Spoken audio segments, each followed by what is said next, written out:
কবি নবকান্ত বৰুৱাদেৱৰ ৰচিত কবিতা আমাৰ জাতীয় পতাকা।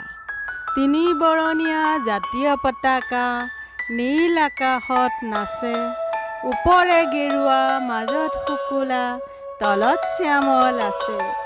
বগাৰ মাজত অশোক চক্ৰৰ চিত্ৰ জিলিকি ৰয়, আমাৰ জাতীয় পতাকাখনিৰ কদাপি নহয় ক্ষয়।